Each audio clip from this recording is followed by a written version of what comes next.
તારીખ 28મી ઓગસ્ટથી એટલે કે આજથી DC Patel box cricket tournament season 2નું આયોજન કરાયું છે, જેમાં ગર્લ્સની 50 અને બોયઝની 180 મળી કુલ 230 ટીમો ભાગ લઈ રહી છે. તો આ ટુર્નામેન્ટના આયોજનથી થનારી આવક જરૂરિયાતમંદ વિદ્યાર્થીઓના શિક્ષણ માટે ખર્ચાશે, તેમ આજે પત્રકાર પરિષદમાં જણાવવામાં આવ્યું હતું. સુરતના વેસુ ખાતે 8થી એટલે કે 28મી ઓગસ્ટથી 3 સપ્ટેમ્બર સુધી DC Patel box cricket tournament season 2નું આયોજન કરવામાં આવ્યું છે, જેમાં ગર્લ્સ અને બોયઝની કુલ 230 ટીમો ભાગ લઈ રહી છે. અંગે માહિતી આપતા ચેરમેન અને કોલેજના ટ્રસ્ટી કમલેશ પટેલે જણાવ્યું હતું કે સિઝન 1ની ભવ્ય સફળતા બાદ આ વર્ષે DC Patel box cricket tournament season 2નું આયોજન કરવામાં આવ્યું છે. આ ટુર્નામેન્ટ વેસુ ખાતે 28મી ઓગસ્ટથી 3 સપ્ટેમ્બર સુધી યોજાશે, જેમાં એન્ટ્રી માટે સામાન્ય ચાર્જ રાખવામાં આવ્યો છે.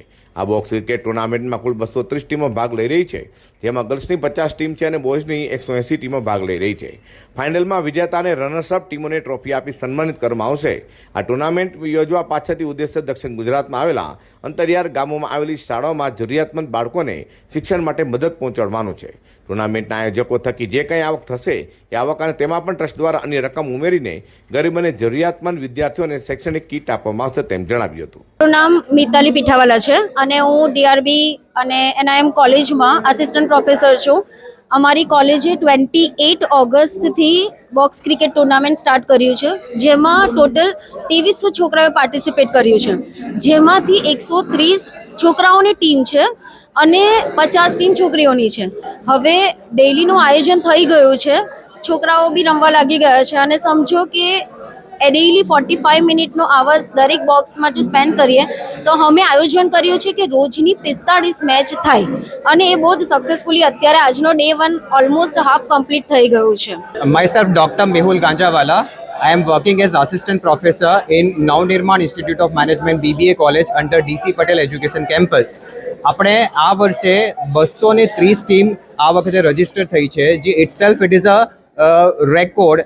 Last time in season 1 we have recorded a team 172, and this year more 52 teams are registered, means total 230 teams are registered. Itself it is a record. And here our trustees they are actually promoting girls team also, and મારા knowledge પ્રમાણે 50 team મતલબ 500 girls આ એક ટુર્નામેન્ટમાં રમશે. અને તેમાં પણ અત્યારે જે ઓર્ગેનાઇઝિંગ કમિટી ખરીને અમારી કોલેજની જે એજ્યુકેશનલ કેમ્પસમાં એમાં 95% ફિમેલ જે ફેકલ્ટી છે એ લોકોએ આ બધું ઓર્ગેનાઇઝ કરેલું છે. અને અમે લોકો જે મેલ ફેકલ્ટી છે, અમારો લગભગ 1.5 થી 2 મહિના પહેલાંનું જે આયોજન ચાલતું છે, જે અત્યારે હવે 28 ઓગસ્ટે અમે એને ઇમ્પ્લિમેન્ટ કરવા જઈ રહ્યા છે. અને લગભગ આ 6 દિવસ ટુર્નામેન્ટ ચાલશે, એમાં 230 ટીમ રમવાની છે. વિજેતા અને રનર્સઅપને શું આપવામાં આવશે? વિજેતા અને રનર્સઅપ માટે એક સારામાં સારી ક્વોલિટીની અને જે લોકોની આખી જિંદગી પર એ લોકોની યાદગીરી રહી જાય એવી ટ્રોફી અમે બનાવી છે, અને એ પણ બહુ દૂરથી અને વ્યવસ્થિત જગ્યાએથી અમે અરેન્જ કરેલી છે, જેવી ટ્રોફી બીજી જગ્યાએ જોવા નહીં મળે. સુરતના DC Patel box cricket tournament season 1ની ભવ્ય સફળતા બાદ સિઝન 2નું આયોજન કરાયું હોય, જેને સફળ બનાવવામાં ભારે જહેમત ઉઠાવી રહી છે. Bureau report G10 news.